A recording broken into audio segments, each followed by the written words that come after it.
اللہ الرحمن الرحیم الصلاۃ والسلام علیک یا رسول اللہ وسلم علیک یا حبیب اللہ۔ لائق صد افتخار حاضرین و ناظرین ذی وقار، آج میں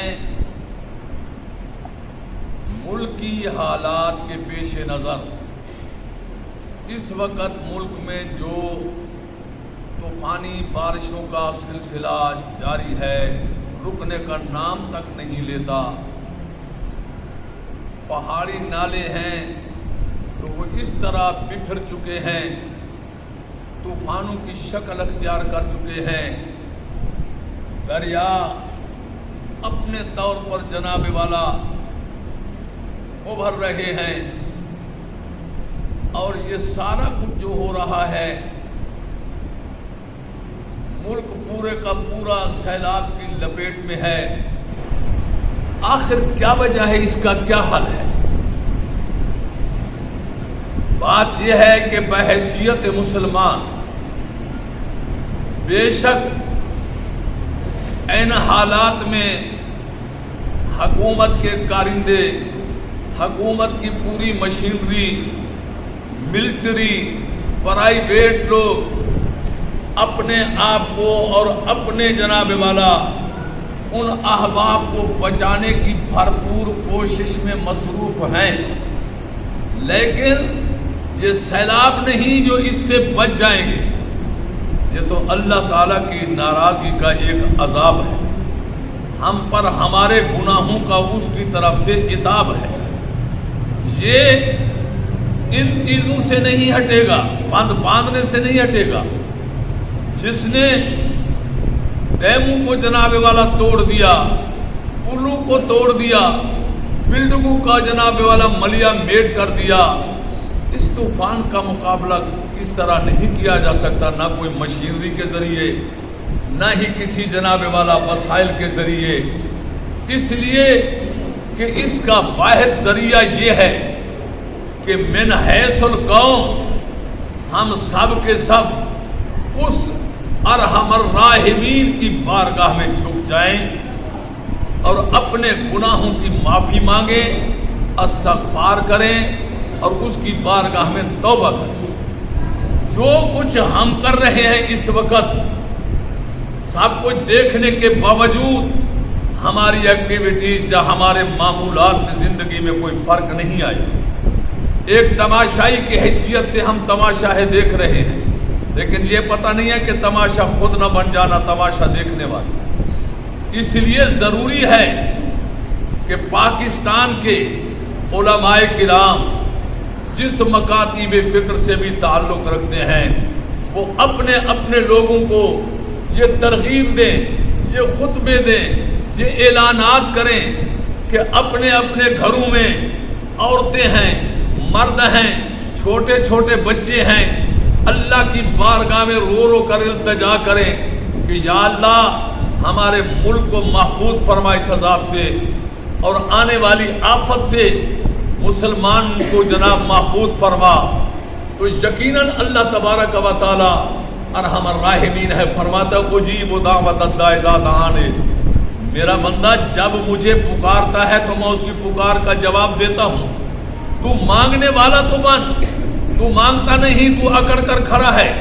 ان حالات میں بھی تیرے دماغ سے نخوت نہیں گئی، کبریت نہیں گئی، اکڑ تیری ختم نہیں ہوئی، اور تیرے معمولات میں فرق نہیں آیا۔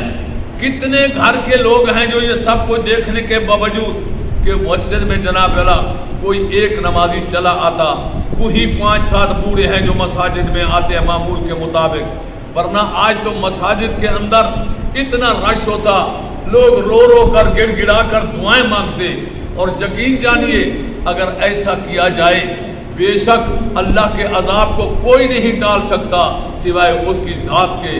لیکن قرآن بتلاتا ہے، یہ سورہ انبیاء کے اندر موجود ہے، حضرت سیدنا یونس علیہ السلام کا معروف واقعہ ہے۔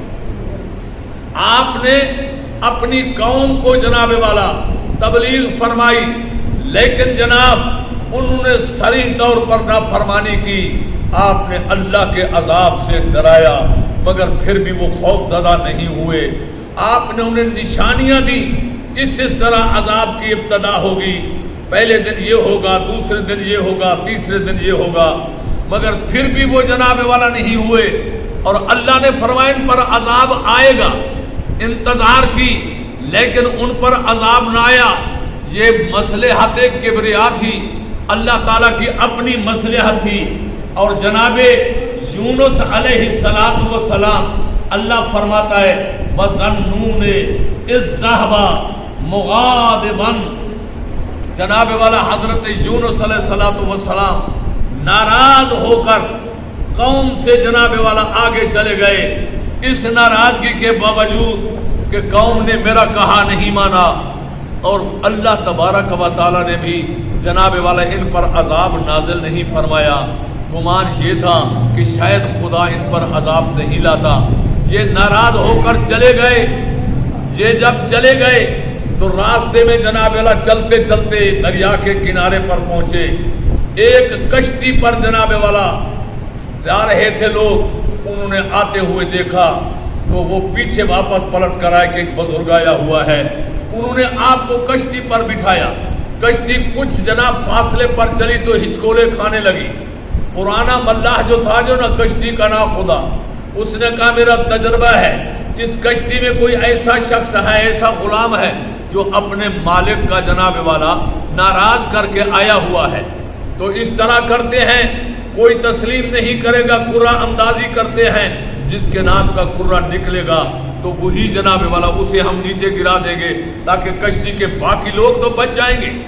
اس پر حضرت یونس علیہ السلام نے سوچا ظاہر ہے کہ میں نے انتظار نہیں کیا اللہ تعالیٰ کے حکم کا، وہی کا انتظار نہیں کیا جو میرے لیے انتہائی مناسب تھا.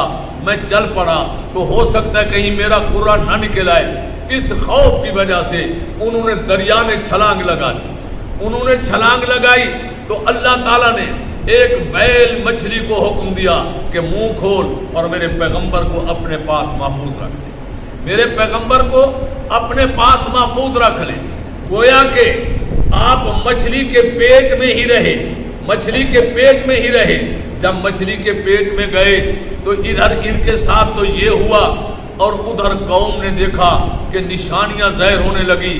آپس میں مشورہ کرنے لگے کہ یار جو کچھ تھا زندگی گزاری ہے، بچپن سے لے کر آج تک یونس علیہ السلام نے ہمارے ساتھ گزارا ہے. جو بات کہی ہے وہ سچی ثابت ہوئی ہے. ان کی بات میں کوئی کذب بیانی نہیں ہے، کوئی جھوٹ نہیں ہے، کوئی دھوکہ نہیں ہے، کوئی فریب نہیں ہے. تو یقیناً یہ اب جو کچھ کہا ہے وہ بھی یقیناً عذاب خداوندی آنے والا ہے. آؤ اس عذاب سے بچنے کے لیے جناب یونس کو تلاش کیا. وہ تو نہ ملے، وہ تو چلے گئے تھے، اللہ نے انہیں مچھلی کے پیٹ میں محفوظ کر دیا. تو مجموعی طور پر ساری قوم اللہ کی بارگاہ میں سربا سجود ہو گئی اور جھک گئی، گڑ گڑا کر جناب والا توبہ کی اور جناب والا حضرت یونس علیہ السلام کی نبوت پر ایمان لے آئے. اللہ کی توحید کو تسلیم کیا، اپنے گناہوں کی، اپنی نافرمانی کی رو رو کر اس کی بارگاہ میں جب توبہ کی تو اللہ تبارک و تعالیٰ نے ان روتے ہوں کے جناب والا آنسوؤں کی قیمت اس انداز میں ادا فرمائی کہ ان کا رونا اپنی بارگاہ میں قبول فرما لیا. ان کی توبہ کو اللہ تعالیٰ نے قبول فرما لیا اور اللہ تبارک و تعالیٰ نے آئے ہوئے عذاب کو ٹال دیا. تو یہ قرآن ہمیں فکر دے رہا ہے کہ اللہ کے عذاب کو دنیا کی کوئی مشینری سے نہیں ٹالا جا سکتا، وسائل سے نہیں ٹالا جا سکتا. دنیا کے کسی ہی نہ ملٹری ٹال سکتی ہے، نہ اسے کوئی رضاکار ٹال سکتے ہیں، نہ اسے حکومت کے کرندے ٹال سکتے ہیں، نہ پرائیویٹ لوگ ٹال سکتے ہیں. کوئی نہیں ٹال سکتا. اپنے بھیجے ہوئے عذاب کو اگر ٹال سکتی ہے تو وہی ذات ٹال سکتی ہے. اور وہ اس وقت ٹالتا ہے کہ جب قوم اللہ کی بارگاہ میں جھک جائے، التجا کا دامن بچھا دے رو رو کر. ہمیں تو چاہیے ہم اپنے گھروں میں بچوں کو بٹھائیں، چھوٹے چھوٹے چھوٹے بچوں کو بٹھائے وضو کر کے ہم خود بھی مصلے پہ گر جائیں, گڑ گڑائیں, مولا ہم پہ بھی رحم کر, ہمارے ان بھائیوں پر بھی رحم کر, اس آفت سے بچا, اس مصیبت سے بچا, اس جناب والا عذاب سے بچا. تو یقین جانیے کیا فرق پڑتا ہے کہ اگر چند روز کے لیے تم اپنے موبائل پر خرافاتی پروگرام کو دیکھنے کے بجائے کہ اللہ کے ذکر کی باتیں سنو اور اللہ کے حبیب کی جناب والا کہ نعت خوانی کی جناب والا باتیں سنو, اور جناب والا کہ مجموعی طور پر اپنے جناب والا کہ محبوب مصطفیٰ کا وسیلہ دو, محبوب کی ذات کا اللہ کی بارگاہ میں وسیلہ دے کر رو رو کے دعا مانگو. کہو کہ اے اللہ ہمیں مصطفیٰ کے صدقے میں نجات عطا فرما, ہمیں محبوب کے جانثار وفاداروں کے صدقے میں نجات عطا فرما, ہمیں محبوب کے آل اطہار کے صدقے میں نجات عطا فرما, اپنے محبوب کے عشاق کے جناب والا کے صدقے میں ہمیں جناب والا نجات عطا فرما. جب تم رو رو کر توبہ کرو گے اس کی بارگاہ کے اندر تو یقیناً قرآن فکر دے رہا ہے. اگر یونس نبی کی قوم پر رونے سے گڑ گڑانے سے توبہ کرنے سے آیا ہوا عذاب ٹل سکتا ہے تو یونس کا امام, صرف یونس کا نہیں تمام انبیاء کا امام الانبیاء رحمت للعالمین صلی اللہ علیہ وسلم کی امت پر بھی اگر عذاب آ رہا ہے, یہ عذاب آ رہا ہے, ہم بھی اگر اسی طرح گڑ گڑائیں, آرزو کریں اور التجا کا دامن بچھائیں, رو رو کر دعائیں مانگیں تو یقیناً ایسا ہو جائے گا. یہ تو قوم پر آیا ہوا عذاب اس وجہ سے ٹل گیا. ہمیں بھی چاہیے قوم یونس کی پیروی کرے, اور نہ امام الانبیاء کے امتی ہیں ہم پر تو وہ جلدی کرم فرمائے گا, جلدی رحم فرمائے گا. اور ادھر جناب یونس علیہ الصلوۃ والسلام مچھلی کے پیٹ میں جب تھے تو جناب ایک تو جناب مچھلی کا اندھیرا, دوسرا جناب والا پانی کا اندھیرا, ان تاریکیوں کے اندر انہوں نے جناب والا ایک دعا کی دعا ہے, التجا کی التجا ہے. یونس نبی نے کہا جناب والا کہ لا الہ الا انت, میرے مولا تیرے علاوہ کوئی معبود نہیں ہے, عبادت کے لائق نہیں ہے, سجدے کے لائق نہیں ہے. قادر تو ہے, سمیع تو ہے, بصیر تو ہے, علیم تو ہے, خبیر تو ہے, غفار تو ہے, غفور تو ہے, صبور تو ہے, شکور تو ہے, تو ہے مالک تو ہے, خالق تو ہے, رازق تو ہے. ہر چیز تیرے قبضہ کائنات کے اندر ہے کہ جناب والا لا الہ الا انت سبحانک, تو تو بے عیب ہے, تو تو بے عیب ہے, ہر عیب سے پاک ہے. انی کنت من الظالمین, میں نے مناسب غیر مناسب اقدام کیا ہے جو تیری رضا کا باعث نہ بن سکا, میں چلا آیا. میں ظلم کرنے والوں میں سے ہوں, زیادتی کرنے والوں میں سے ہوں. یہاں یہ عرض کروں یہ نبی اور خدا کے مابین معاملہ ہے. یہ لفظ جو جملہ استعمال فرما رہا ہے اللہ کی بارگاہ میں نبی اپنی زبان سے کہہ رہا ہے, لیکن کسی عام انسان کو یہ اجازت نہیں کہ کہے کہ یونس نبی نعوذ باللہ من ذالک ظالم تھے. اس لیے کہ ہم جب بھی کہیں تو سیدنا یونس علیہ الصلوۃ والسلام عزت کے ساتھ توقیر کے ساتھ ان کا نام لیں گے. یہ یونس نبی کا معاملہ ہے جو اللہ کی بارگاہ میں اپنی انکساری اور عاجزی کی انتہا کا آخری جملہ بول رہا ہے کہ مولا تیرے سوا کوئی حاجت روا نہیں, تیرے سوا کوئی مشکل کشا نہیں. اس مشکل گھڑی میں, اس جناب والا سخت گھڑی کے اندر تو ہی ہے, سب کچھ کرنے والا بچانے والا تو ہے. مچھلی کے پیٹ میں اگر زندہ رکھ سکتا ہے تو مچھلی کے باہر لانے کی طاقت بھی تو رکھتا ہے. اور سبحانکا, تو تو بے عیب ہے, تیرے تو کوئی عیب ہے ہی نہیں. ہم تو پھر بھی انسان ہیں, ہم تو پھر بھی انسان ہیں, اگرچہ ہمیں معصوم بنایا ہے, ہم سے نامناسب فعل سرزد ہو جاتا ہے تو مہربانی کر. انی کنت من الظالمین, جب یہ دعا مانگی تو اللہ تبارک و تعالی فرماتا ہے کہ فنجیناہ من الغم, تو ہم نے جناب یونس علیہ الصلوۃ والسلام کو اس غم سے نجات عطا فرمائی ہے. اور ساتھ ہی امت مسلمہ کے لیے فرمایا کہ اگر کسی قسم کی کوئی مصیبت آئے, کسی قسم کی کوئی تکلیف آئے